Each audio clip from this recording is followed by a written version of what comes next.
Gitapok ang klase-klaseng breed sa iro atol sa pagsaulog sa World Animal Day ug kapistahan ni St. Francis of Assisi sa Zamboanga City.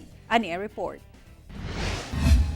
Agig pagsaulog sa World Animal Day ug sa kapistahan ni St. Francis of Assisi, ang patron saint sa mga hayop, gitapok sa Zamboanga City Veterinarian's Office sa Barangay Pasunangka ang managlahing klase sa iro alang sa usa ka pet blessing ug dog fashion show.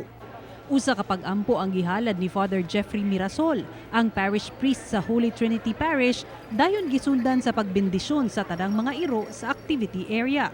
Ang ubang iro, dressed to kill kay naka-costume pa nga kabahin sa dog fashion show. Dunay daw anghel ug balerina. Dunasay anaa sa stroller ug dunasay twinning ang gisuot nga sinina. Uban sab ang canine dogs sa Philippine Marines nga nagpakita sa ilang pagkaalerto. Matod sa pet owners, lahi ang kalipay nga dala sa ilang pets kanila. Nawawala yung stress ko. Nawawala yung stress ko tapos nag-e-enjoy ako. Since I love dogs, ibinibigay ko sa kanya lahat ng kanya, kailangan niya. Yung dogs ko is well pampered also. So parang bahagi na siya ng day-to-day activity niyo? Yes po, pati sa school dinadala ko po yung aso ko.